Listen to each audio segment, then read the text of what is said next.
Okay guys, so excuse me, I'm going to show you now how to do some isometric sketching. Isometric is simpler than, it's a bit simpler than doing perspective or whatever. So if I just wanted to draw a cube, so it might be you get, again, like a shape like a little house or like a bird box we've seen in one of the sample papers, and they might say instead, oh, draw this in isometric instead. So to draw it in isometric is my terrible drawing of that little bird box. So you start the same way, just with starting off as a cuboid. So you'd imagine that those features don't exist, and it's like, what's the maximum footprint of that whole thing? And I'm just going to draw a block to that size, and we'll carve out the block. So I'd start off by drawing, just a cuboid that I think is sort of roughly in the proportions that I want to use. Now, in the exam, they should always give you isometric grid if you need to do an isometric drawing, so they'll actually print that in the exam paper if that's something that they're asking you to do. Okay, there we are, and then we'll draw down.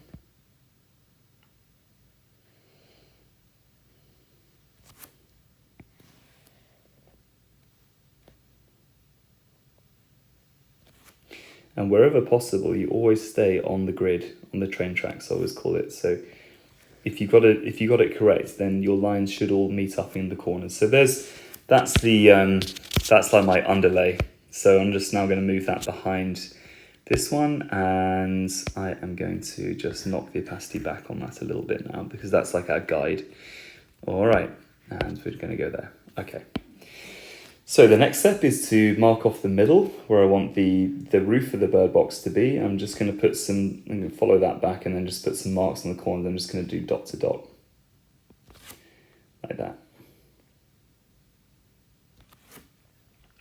And now we've got these new corners here that need to go back the other side as well. And that's like the principle of 3D drawing, is that you always have to draw on multiple faces. So you imagine that this cuboid we've drawn, it's like 3 different pieces of paper that we then have to draw on. So now that I've got that, I can then draw in the little sort of roof bit. So that roof bit's I'm just going to bring that down there, and then we're going to bring that down to the bottom.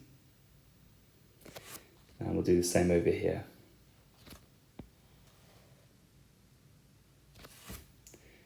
Draw that back.